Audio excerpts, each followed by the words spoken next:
On the news at 7, UTME candidate MMESOMA Ejikeme admits to results manipulation as father tenders apology to Nigerians. Olokuta inmates pray for Governor Akeredolu's speedy recovery. And from the foreign scene, health workers struggle to help Sudanese refugees amid medical supplies shortages.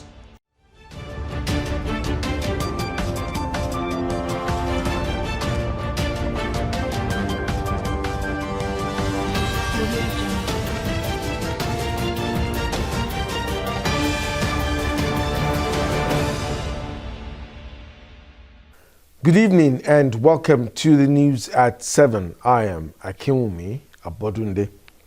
The Committee of Inquiry set up by the Anambra State Government to look into the examination fraud allegation involving a JAMB candidate, MMESOMA Ejikeme, has confirmed that she manipulated her Unified Tertiary Matriculation Examination result, giving herself a score of 362 as against the actual score of 249. The committee, in its 8-page report, said that the student of Anglican Girls Secondary School, Nnewi, admitted that she manipulated the result herself using her phone. The investigative panel set up by Governor Chukwuma Soludo in its report said it conducted interviews with relevant parties, including MMESOMA, JAMB officials, and other individuals involved in the process, as well as the principal of Anglican Girls Secondary School. The report noted that MMESOMA made several requests to JAMB asking for her result, and each of the times she received in her phone same score of 249 total aggregate. The committee said that in MMESOMA's submission, she owned up in the presence of her principal and education secretary that the narration of JAMB officials was a true and correct description of what happened. The committee said it tried to find out the motive behind her action, but MMESOMA replied that nothing motivated her. According to the committee, MMESOMA is expected to tender unreserved apology to JAMB, the Anglican Girls Secondary School, and the Anambra State Government in writing. Meanwhile, the father of embattled UTME candidate MMESOMA Ejikeme has tendered unreserved apology to the Joint Admissions and Matriculation Board, JAMB, and Nigerians. Mr. Romanos Ejikeme, while speaking to newsmen, said his daughter lied to him initially. The apology comes after MMESOMA owned up to committing the infraction. My daughter didn't open up to me on time. She didn't. When I realized the mistake she did, I blame her. I was supposed not to do this kind of. Because every day I will tell him, MMESOMA, be careful, you know that they start so that you not dent your image.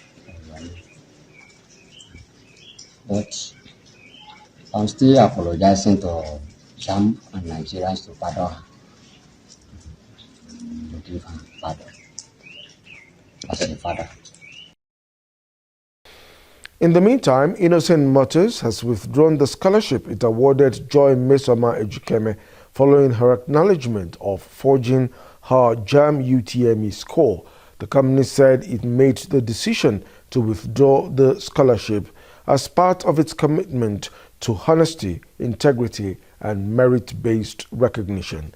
A statement by the head of corporate communications of Innocent Group, Cornel Osigwe, said findings from the investigation had confirmed that MMESOMA manipulated her UTME result, lamenting that the conclusion was deeply disappointing and stands in direct contravention of the values which Innocent Group holds, particularly as it relates to its scholarship program. Staying with the JAMB result falsification issue, a former Minister of Education, Obiageli Ezekwesili, says she's backing the sanctions imposed on MMESOMA Ejikeme by the Joint Admissions and Matriculation Board, JAMB, for faking her Unified Tertiary Matriculation Examination result. Ezekwesili, in a Twitter post, said she's satisfied with the process and findings of the body's investigation, which gave MMESOMA a fair hearing to enable the committee gather all facts, noting that it was necessary to have an independent evidence that the result which MMESOMA laid claim to publicly was not only fake, but that the forgery was personally orchestrated by her. According to her, MMESOMA's action has consequences, adding that the sanctions imposed by JAMB will be a deterrent to all who participate in examination malpractices. The Joint Admissions and Matriculation Board says it will not relent in its efforts to sanitize the nation's public examination sector. According to JAMB, the report of the Commission of Inquiry set up by the Anambra State government, as demanded by some Nigerians to look into the MMESOMA saga, had vindicated the board, reinforcing JAMB's position that its system was not and cannot be compromised. A statement by the board said it has built a reputation in terms of the conduct of credible examinations over the years and cannot afford to fail the nation at this critical juncture of its development. The statement added that the board will continue to be guided by the principles of inclusiveness and fairness as demonstrated by its seamless and unprompted deployment of a dedicated software called the Central Admission Processing System, which not only eliminates human interference in the admission process, but also engenders equity, fairness, and transparency to all. It assured Nigerians of its unwavering commitment to upholding sanctity of the fabric of the nation's educational system, hence its resolve to always deliver credible and fair assessment. You're watching the news at 7 on OSRC television. We'll take a break at this point. The news continues shortly. Please stay with us.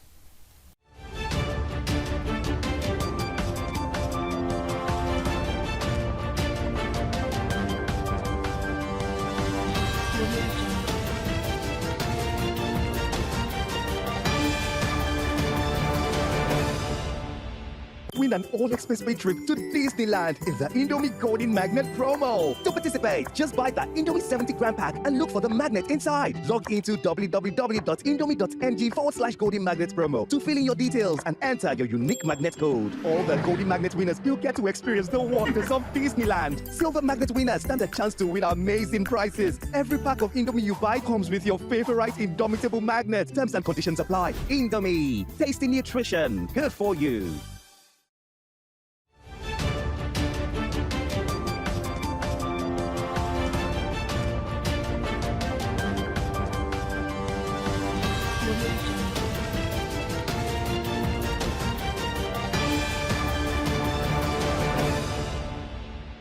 Thank you for staying with us on the news at 7. You can also watch us live on our website www.osrc.ng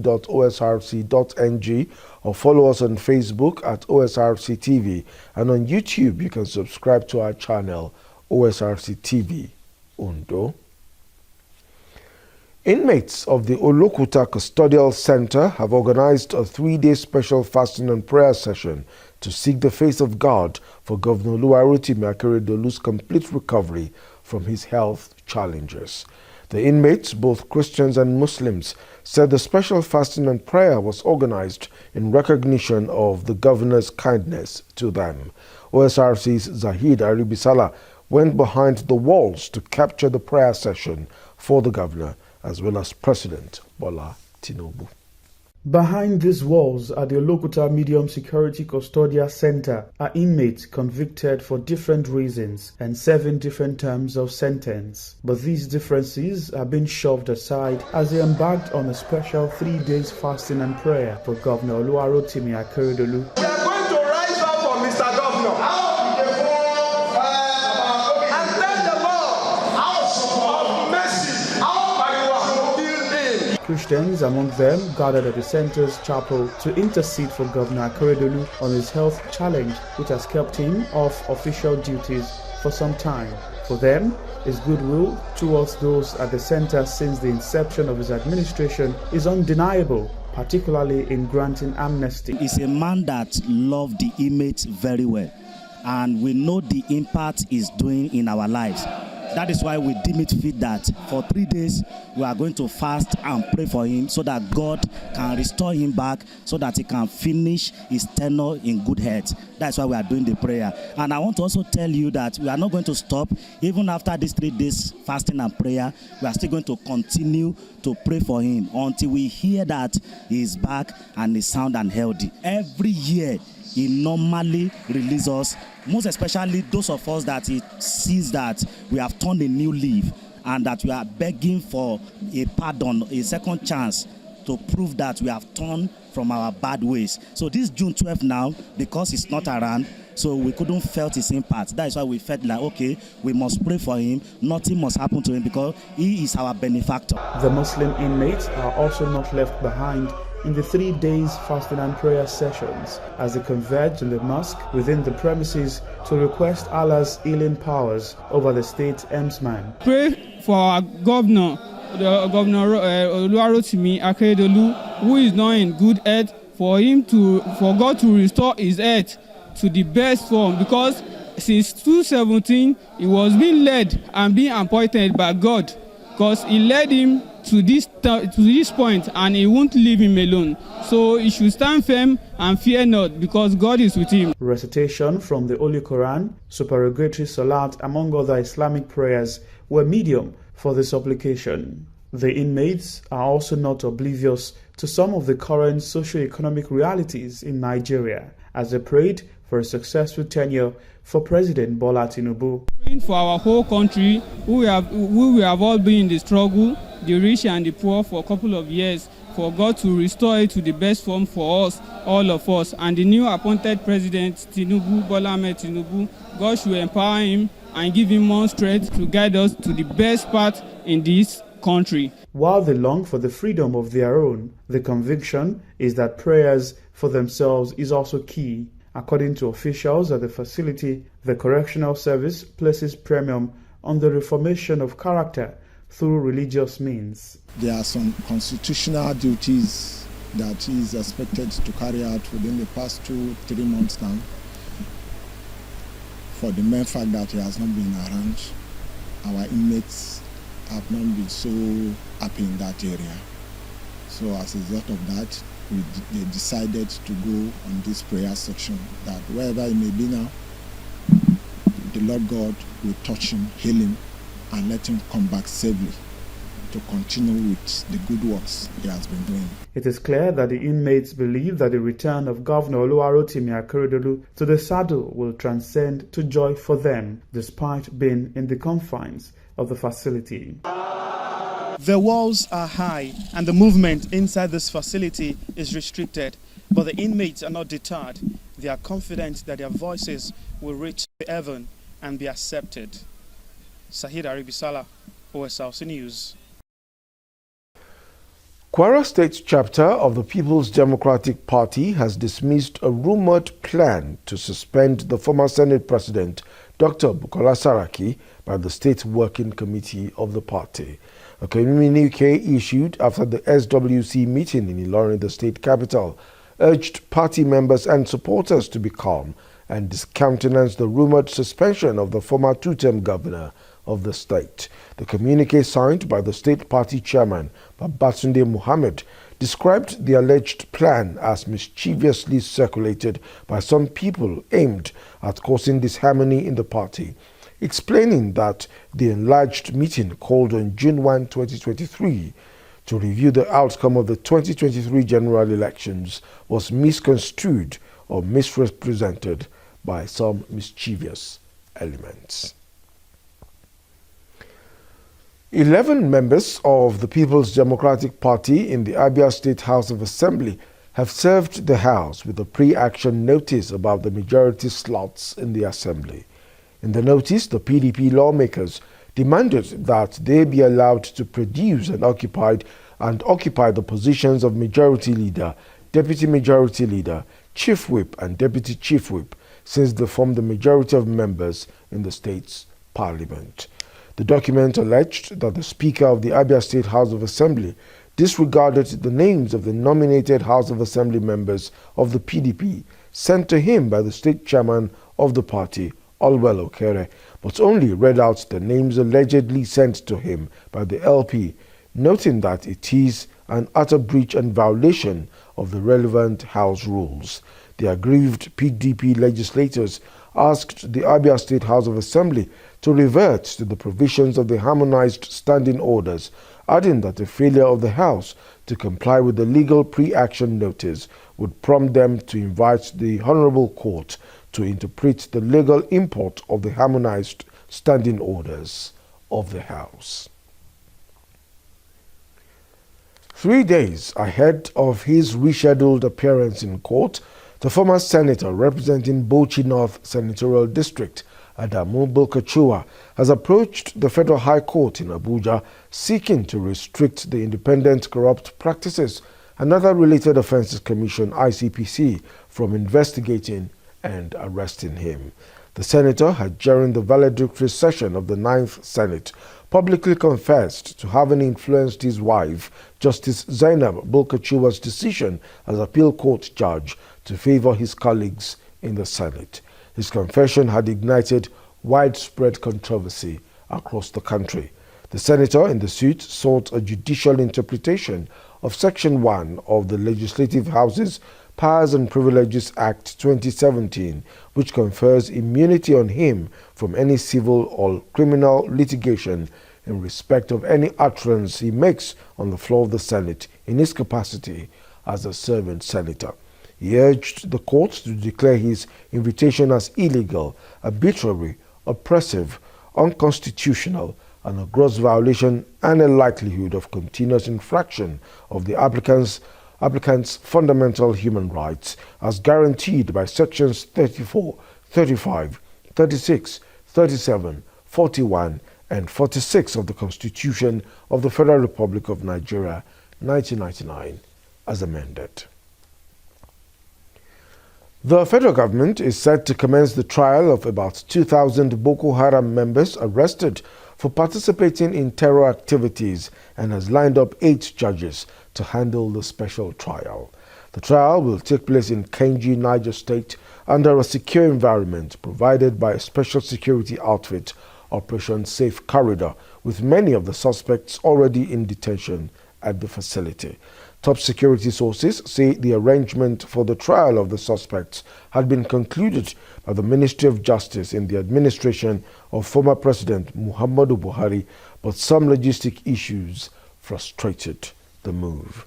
About 2,000 persons would face trial for their roles in Boko Haram's deadly onslaught against Nigerians and security agents in many parts of the north, especially in the northeast, with the group taking over some territories, hoisting its flag and forcefully collecting tributes from farmers before they can go to their farms. More than 205 persons have been convicted on charges related to their involvement with the militant Islamist group, which began an insurgency in 2009 aimed at creating an Islamic State in the northeast. The jail terms ranged from 3 to 60 years, while over 1,500 persons allegedly affiliated with Boko Haram have been released for rehabilitation over the years. President Bola Tinubu has praised the decision of his Senegalese counterpart Macky Sall not to seek a third term in office after the end of his tenure. Tinubu said Sall's decision was an indication that the Senegalese leader put national interest above personal ambition and set a commendable tone in West Africa, which had recently been the subject of undemocratic regime change. In a statement by Special Advisor on Special Duties, Communication and Strategy, Dele Alake, the President said the decision of President Macky Sall to abide by the constitutional term of office and not offer himself for a third term in Senegal is heartwarming and urged other African leaders to toe the same path. In the past few weeks, protests have rocked Senegal following speculations about a third-term ambition of President Sall, whose second tenure ends next year. Health workers in charge say they are struggling to help thousands of people who have fled fighting in Sudan. Refugees continue to arrive every day, but there are critical shortages of doctors, beds, and medicine. We saw the doctor, but there was no medicine given. We will have to use herbs. We have got only one sphygmomanometer and one stethoscope. This is not enough to see pediatric cases and to see medicine and even OBS cases. And also, we don't have anthropometric measurement tools. Most of cases are of malnutrition, gastroenteritis, and there is suspicion of measles. Concerning medicine, there are a lot of cases such as chronic diseases, hypertension, diabetes mellitus.